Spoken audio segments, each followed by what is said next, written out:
अस्सलाम वालेकुम जी, मैं ਤੁਹਾਡਾ ਆਪਣਾ ਨਮਾਨ ਚਿਸ਼ਤੀ ਤੇ ਤੁਸੀਂ ਮੇਰੇ ਕੋਲ ਮੇਰਾ YouTube ਚੈਨਲ ਨਮਾਨ ਲੈਲ ਪ੍ਰਿਆ ਸੁਣਾਓ ਕੀ ਹਾਲ ਚਾਲ ਹੈ ਮੇਰੇ ਵੀਰਾਂ ਦਾ। ਉਮੀਦ ਕਰਦਾ ਸਭ ਠੀਕ ਠਾਕ ਹੋਗੇ। ਅੱਜ ਦਾ ਵਲੌਗ ਕਰਦਾ ਸ਼ੁਰੂ।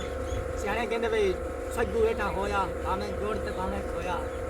ਗੱਲ ਕਰਨ ਦਾ ਮਕਸਦ ਹੈ ਕਿ ਰੋਟੀ ਜਿਹੜੀ ਮਰਜ਼ੀ ਹੋਵੇ, ਗਰੀਬ ਦੀ ਵੀ ਰੋਟੀ ਉਹ ਆਉਂਦੀ ਹੈ ਤੇ ਅਮੀਰ ਦੀ ਵੀ ਉਹ ਆਉਂਦੀ ਹੈ, ਲੇਕਿਨ ਅੱਲਾਹ ਤਾਲਾ ਨੇ ਕੁਝ ਮਾਲਦਾਰ ਦਿੱਤੇ ਨੇ ਕਿ ਅਮੀਰ ਕਿਵੇਂ ਕਮਾਣੇ ਤੇ ਗਰੀਬ ਕਿਵੇਂ ਕਮਾਣੀ। ਇਸੇ ਤਰ੍ਹਾਂ ਅੱਜ ਡੇਰੇ ਤੇ ਬੈਠੇ ਜਨਾਬ ਮਾਲ ਬਾਬਾ ਬਗੇਲਾ ਸਾਹਿਬ 556 नली वाले रहने वाले मेरे पिंड दे ते इन्हां कोल कोई गल्लां मतलब पुछदा है कि आया कि इंदर इन्नी नौजवान उम्र में तुसें बिजनेस शुरू किया तो बिजनेस प्रॉफिट कितना आंदा पाया ते किस तरह शुरू किया इहदे बारे पुछदा है जी बाबर भाई जी।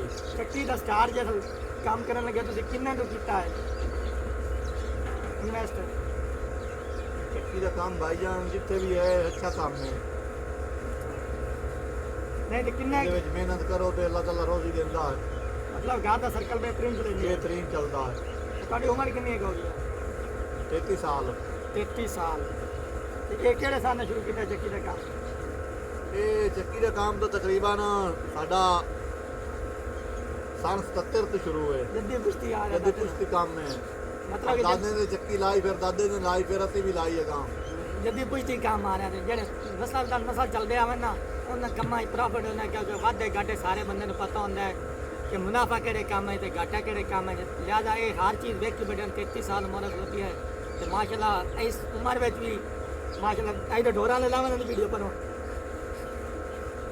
हाँ अच्छा चलो माइया वधिया आज नाल 12 चलता पे है जी। टूल ही अपना है जमीन भी आप नाल अपना चक्की चलती है जी।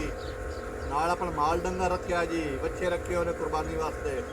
आप बच्चों की जगह बनाए सियाले वास्ते क्योंकि फिर तुहानू पता है जिस तरह पाकिस्तान के हालात चलते पे बंदा बाहर निकलने मतलब 5000 चट्टी पा के अपना बड़े चला दी। लिहाजा इसको मद्देनजर रखते हुए और माड़ा चंगा उन्होंने छाबड़ा बनाया सर्दियों वास्ते जानवरों वास्ते। इन्हों वेख के आप जो नौजवान नस्ल है आने वाले वक्त आपके पैरों से खड़े हो सकते हैं क्योंकि इन्होंने अपनी उस उम्र में ये तजर्बे किए काम किए जिस खेडन कूदन की उम्र आ रही। आज माशाल्लाह स्टेबल है, आपके कारोबार चला रहे हैं, बेहतरीन फैमिली सैट है। इहो जिहा काम करो जो आने वाले वक्त तुहानू कामयाबी देवे। अल्लाह हाफिज़।